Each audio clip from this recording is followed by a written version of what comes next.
Sebelumnya, di Kakegurui, Yumeko si murid pindahan berhasil mengalahkan beberapa anggota OSIS secara berturut-turut. Dia pun disegani hingga akhirnya menarik perhatian dari Kirari Momobami, sang ketua OSIS yang menguasai sekolah ini. Mereka pun bertanding dan hasilnya adalah seri.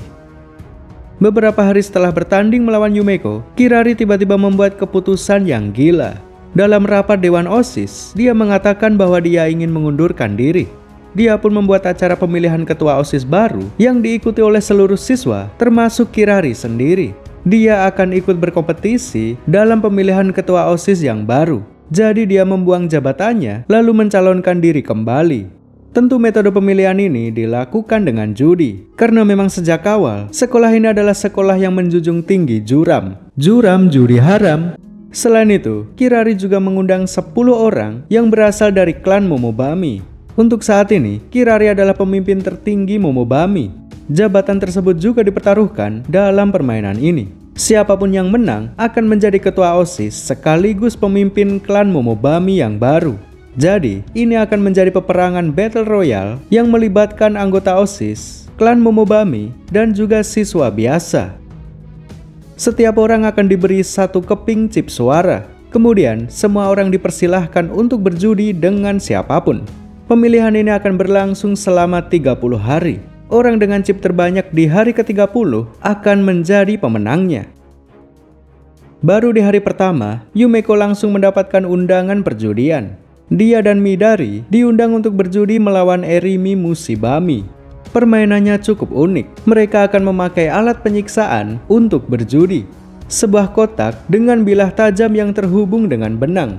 3 pemain akan memasukkan jarinya di lubang. Lalu, mereka akan memotong 1 benang di setiap giliran. Terdapat 19 benang palsu dan 1 benang asli yang jika dipotong akan menurunkan bilah tajam tersebut. Pemain yang mengeluarkan jarinya lebih dulu akan kalah. Dengan kata lain, ini adalah permainan rasa takut. Erimi menduga bahwa Yumeko dan Midari akan ketakutan. Namun dugaannya salah. Mereka malah justru senang memainkan permainan berbahaya seperti ini. Yumeko dan Midari adalah maniak yang sangat menikmati sensasi menegangkan. Mereka bahkan sudah pernah bermain dengan pistol revolver. Hal inilah yang tidak diketahui oleh Erimi. Dia sudah memilih lawan yang salah. Niat awalnya adalah menakut-nakuti lawan. Namun yang terjadi justru dialah yang ketakutan sendiri. Ketika Midari memotong 2 benang terakhir, Erimi dengan cepat mengeluarkan jarinya. Artinya, dia kalah dalam permainannya sendiri. Sementara Yumeko dan Midari masih meletakkan jarinya di lubang tersebut. Secara mengejutkan, jari mereka tidak terpotong karena ternyata ada sekat pengaman dalam alat tersebut. Permainan pun selesai dengan hasil Erimi kalah karena mengeluarkan jarinya. Midari kalah karena melanggar aturan. Yumeko menang mutlak karena tidak menarik jari ataupun melanggar aturan. Keesokan harinya, lagi-lagi Yumeko mendapatkan undangan judi. Tentu dengan senang hati dia menghadiri undangan tersebut. Dia pun dipertemukan dengan tamu undangan lainnya, yaitu Miriyobami dan Mio Inbami. Mereka berdualah yang akan menjadi lawan Yumeko dalam pertarungan kali ini. Mio sempat memeluk Yumeko sebelum memulai permainan. Lalu setelah itu mereka pun sama-sama memasuki ruang perjudian. Kali ini Ryota Suzui juga akan bergabung. Dia merasakan keanehan dalam perjudian ini. Oleh sebab itulah, dia memutuskan untuk bergabung dengan niat untuk membantu Yumeko.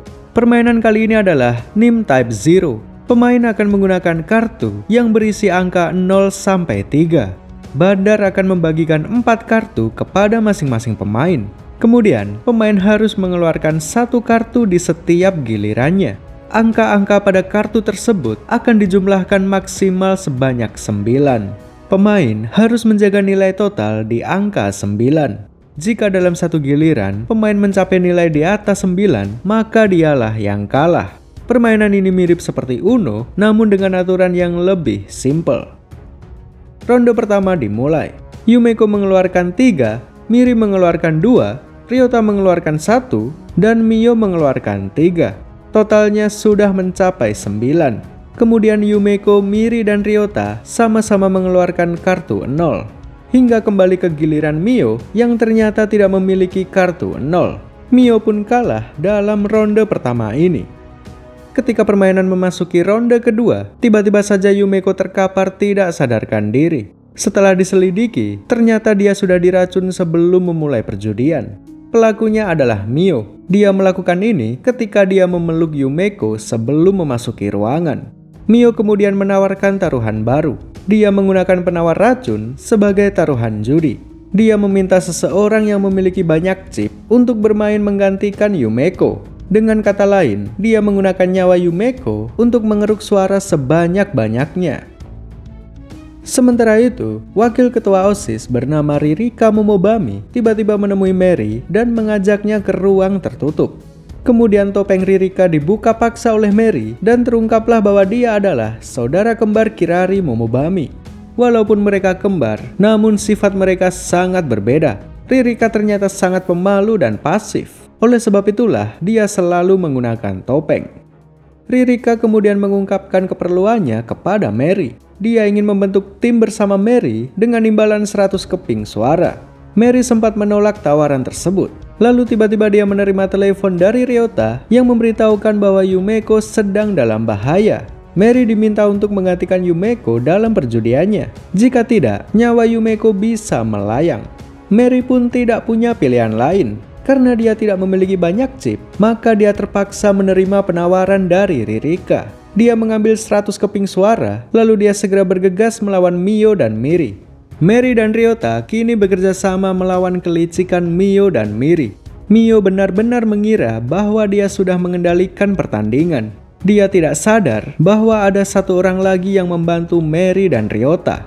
Orang itu adalah Runa, si wasit yang bertugas mengocok dan membagikan kartu. Runa sebenarnya juga merasa jengkel terhadap Mio. Menurutnya, menggunakan racun dalam permainan sudah merusak kesakralan acara ini. Secara diam-diam, Runa memberikan kartu bagus kepada Mary dan Ryota. Dia mampu menggunakan teknik kocokan kartu yang bisa mengelabuhi mata orang lain. Kecepatan tangannya sudah setara pesulap botak Deddy Corbuzier.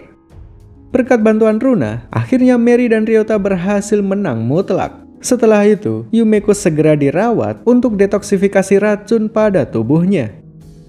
Sementara itu, para siswa yang lain juga sedang berjudi, termasuk sang ketua OSIS yang tidak pernah kalah sekalipun.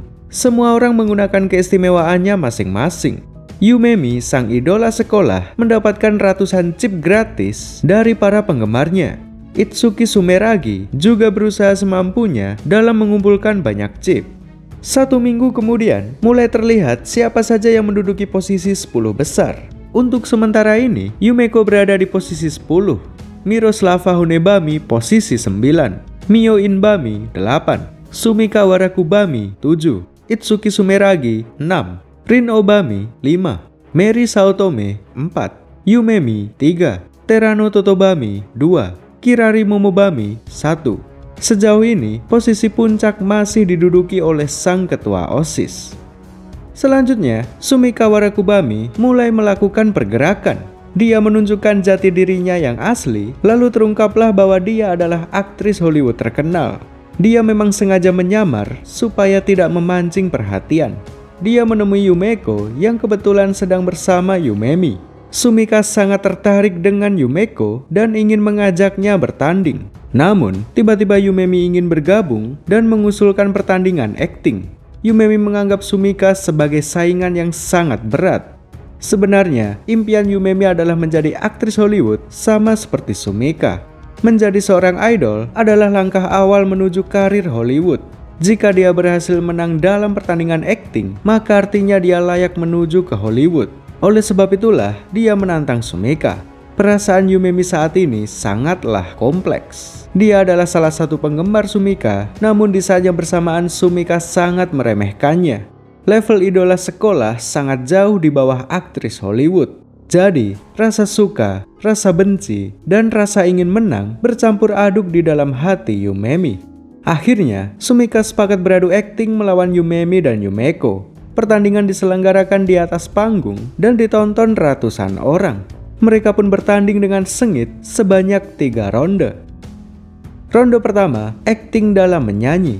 Seperti biasa, Yumemi dan Yumeko menampilkan pertunjukan ala-ala JKT48. sedangkan Sumika menyanyikan lagu klasik yang mampu menyentuh hati semua orang. Ronde pertama pun dimenangkan oleh Sumika. Ronde kedua berakting menahan rasa pedas. Ronde ini berakhir seri karena kedua belah pihak sama-sama berhasil. Permainan pun berlanjut di ronde ketiga. Ronde ini cukup spesial karena poin pemenang dikalikan 2. Tanpa disangka-sangka, Yumemi berhasil memenangkan ronde ini. Sebenarnya dia sudah menyerah dan siap menerima kekalahannya. Namun yang terjadi, dia justru menang di tengah-tengah keputusasaannya. Pada akhirnya, kemenangan mutlak berhasil diraih tim Yumemi dan Yumeko. Selanjutnya, Yumeko berpartisipasi dalam permainan menabung atau membayar pajak. Total ada 5 orang yang akan bersaing di sini. Mereka adalah Yumeko, Sumeragi, Kaede, Ibara Obami, dan Miroslava Honebami. Setiap pemain diberi 5 koin, lalu dipersilahkan untuk memasuki ruangan tertutup. Di sana, terdapat 2 kotak, yaitu tabungan pribadi dan kotak setoran pajak. Kemudian masing-masing pemain memutuskan akan menaruh koin di tabungan pribadi atau di kotak pajak. Setelah selesai, koin-koin tersebut akan dihitung secara keseluruhan. Koin yang berada di tabungan pribadi jumlahnya akan tetap sama. Sedangkan koin yang berada di kotak pajak akan digandakan lalu dibagikan secara merata kepada seluruh pemain.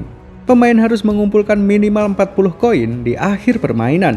Jadi, jika mereka semua kompak membayar pajak, maka memperoleh 40 koin bukanlah hal yang sulit. Sayangnya, itu semua tidak mungkin terjadi. Pasti akan ada yang menipu demi keuntungan pribadi.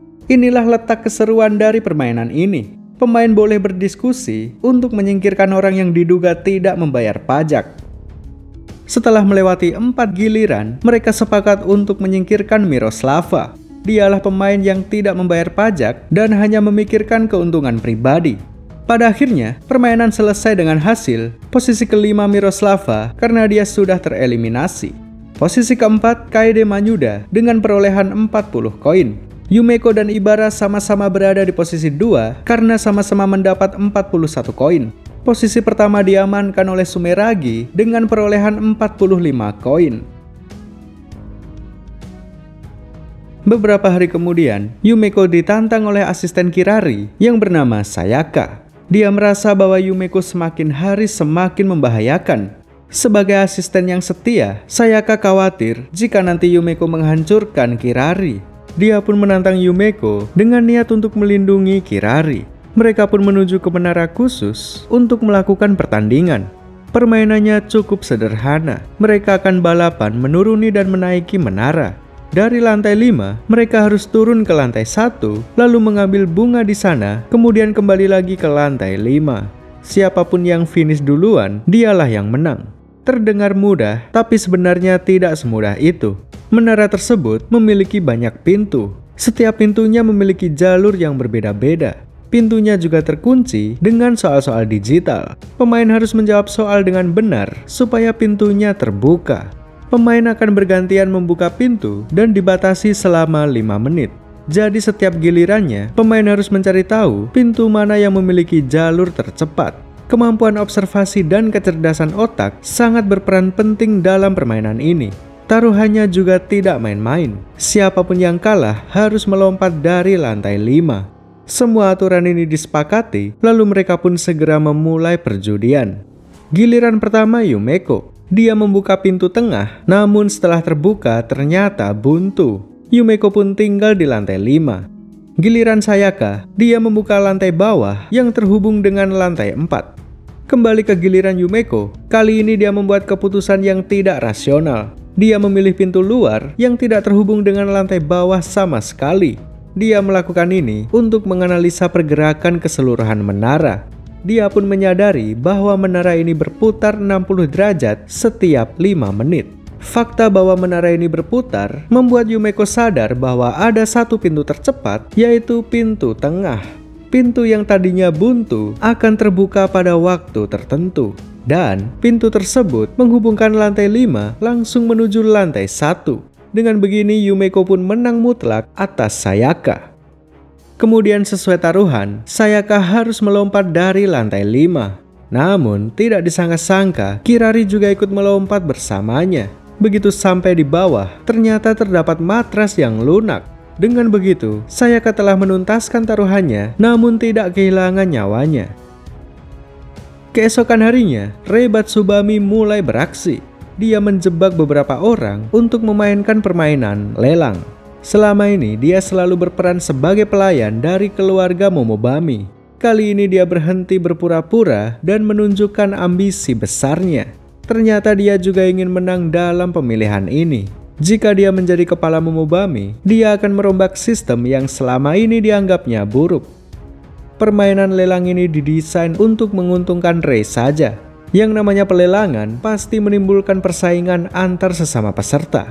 Sedangkan Rei si juru lelang akan mendapatkan keuntungan dari persaingan peserta. Jadi, untuk mengatasi trik ini, yang perlu dilakukan para pemain adalah tidak bersaing. Yumeko lah yang menjadi inisiator. Dia mampu menyatukan pikiran semua orang dan mulai bekerja sama. Rei pun merugi karena chip yang dilelang terjual dengan harga terendah. Pada akhirnya, Rei Batsubami kalah telak. Ambisinya untuk menjadi kepala keluarga kini telah sirna. Dia pun hanya bisa pasrah karena dia akan kembali menjadi budak Momobami. Namun Yumeko tidak membiarkannya begitu saja. Dia menantang Rei sekali lagi dengan taruhan nama. Mereka pun memainkan tebak koin dengan hanya satu babak saja. Hasilnya, Yumeko berhasil memenangkan pertandingan. Nama Rei kini berubah menjadi Rei Jabami. Dengan berpindahnya Rei menjadi Jabami, maka artinya perbudakannya juga selesai. Tanpa disadari, perjudian dengan Yumeko justru menyelamatkannya dari perbudakan Momobami. Secara tidak langsung, Yumeko adalah pahlawan tanpa tanda jasa baginya. Kakegurui Season 2 selesai sampai di sini. Acara pemilihan ketua OSIS bersambung di season berikutnya.